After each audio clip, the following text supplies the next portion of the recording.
Halo, nama saya Ditya Putra. Di video ketiga ini saya akan menjelaskan tentang pemakaian tanda baca materi mata kuliah Bahasa Indonesia. Yang pertama adalah tanda titik.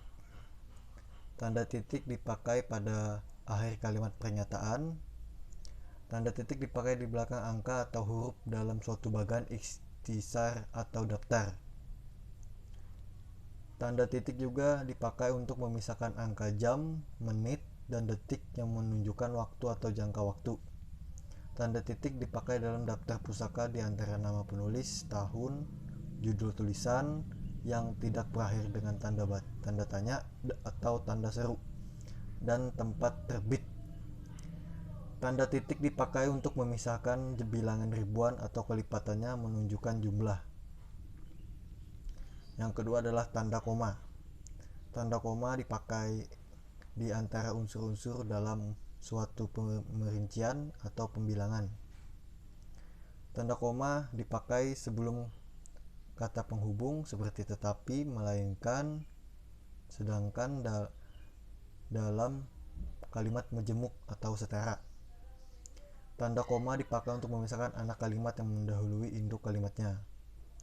Tanda koma dipakai di belakang kata atau ungkapan hubung antar kalimat seperti oleh karena itu, jadi, dengan demikian, sehubungan dengan itu, dan meskipun demikian. Tanda koma dipakai sebelum dan atau sesudah kata seru seperti oh, ya, wah, atau hai, dan kata yang dipakai sebagai sapaan seperti bu, dik, dan nak. Tanda koma dipakai untuk memisahkan petikan langsung dari bagian lain dalam kalimat. Tanda koma dipakai di antara A, nama dan alamat, B, bagian-bagian alamat, C, tempat dan tanggal, serta D, nama tempat dan wilayah atau negeri yang ditulis berurutan. Tanda koma dipakai untuk memisahkan bagian nama yang dibalik susunannya dalam pustaka atau dalam daftar pustaka. Tanda koma dipakai di antara bagian-bagian dalam catatan kaki atau catatan akhir. Tanda koma dipakai di antara nama orang dan singkatan gelar akademis yang mengikutinya, untuk membedakannya dari singkatan nama diri, keluarga, dan marga. Tanda koma dipakai sebelum angka desimal atau di antara rupiah dan sen dinyatakan dengan angka. Tanda koma dipakai menggapit keterangan tambahan atau keterangan aposisi. Tanda koma dapat dipakai di belakang keterangan yang terdapat pada awal kalimat untuk menghindari salah baca atau salah pengertian. Yang ketiga adalah tanda titik koma. Tanda titik koma dapat dipakai sebagai pengganti kata penghubung untuk memisahkan kalimat setara yang satu dari yang kalimat setara yang lain di kalimat majemuk. Tanda titik koma dipakai pada akhir perincian yang berupa klausa. Tanda titik koma dipakai untuk memisahkan bagian-bagian pemerincian dalam kalimat yang sudah menggunakan tanda koma. Yang keempat adalah tanda titik dua. Tanda titik dua dipakai pada akhir suatu pernyataan lengkap diikuti pemerincian atau penjelasan. Tanda titik dua tidak dipakai jika perincian atau penjelasan itu merupakan pelengkap yang mengakhiri pernyataan. Tanda titik dua dipakai sesudah kata atau ungkapan yang merupakan pemeriaan. Tanda titik dua dipakai dalam naskah, dalam drama sesudah kata yang menunjukkan pelaku dan percakapan. Tanda titik dua dipakai di antara A, jilid atau nomor dan halaman, B, surah dan ayat dalam kitab suci, C, dan judul dan anak, judul sesuatu karangan, serta D, nama kota dan penerbit dalam pustaka. Yang kelima adalah tanda hubung.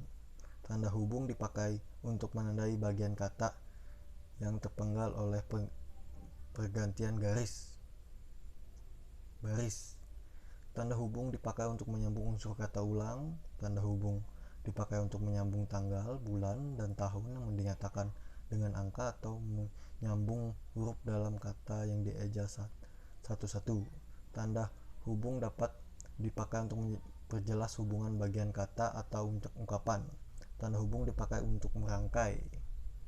Tanda hubung dipakai untuk merangkai unsur bahasa Indonesia dengan unsur bahasa daerah atau bahasa asing. Dan selanjutnya tanda pisah. Tanda pisah dapat dipakai untuk membatasi penyisipan kata atau kalimat yang memberi penjelasan di luar bangun kalimat. Tanda pisah dapat dipakai juga menegaskan adanya keterangan oposisi atau keterangan yang lain. Tanda pisah juga dipakai di antara dua bilangan, tanggal atau tempat, berarti sampai dengan atau sampai ke. Selanjutnya adalah tanda tanya. Tanda tanya dipakai pada akhir kalimat tanya. Tanda tanya dipakai dalam tanda kurung untuk menyatakan bagian kalimat yang disangsikan atau yang kurang dapat dibuktikan kebenarannya. Tanda seru. Tanda seru dipakai untuk mengakhiri ungkapan pernyataan yang berupa seruan atau perintah yang menggambarkan kesungguhan, ketidakpercayaan atau emosi yang kuat. Selanjutnya adalah tanda elipsis. Tanda elipsis dipakai untuk menunjukkan bahwa dalam suatu kalimat atau kutipan ada bagian yang dihilangkan. Tanda elipsis dipakai untuk menulis ujaran yang tidak selesai dalam dialog.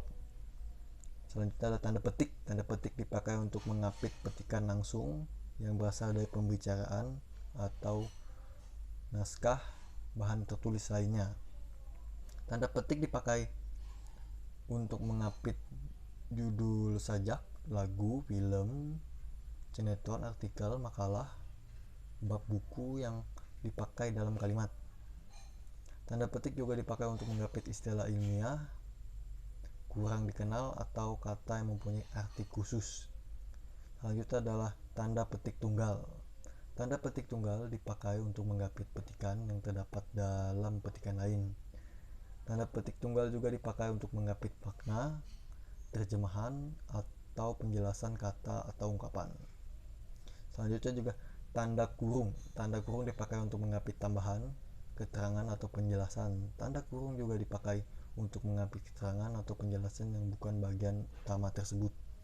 Selanjutnya, tanda kurung dipakai mengapit huruf atau kata keberadaannya di dalam teks dapat dimunculkan atau dihilangkan.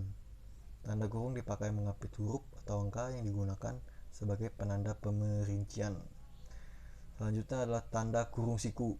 Tanda kurung siku dipakai untuk mengapit huruf, kata, atau kelompok kata sebagai koreksi atau tambahan atas kesalahan atau kekurangan di dalam naskah asli yang ditulis orang lain. Tanda kurung siku dipakai untuk mengapit keterangan dalam kalimat penjelas yang terdapat dalam tanda kurung.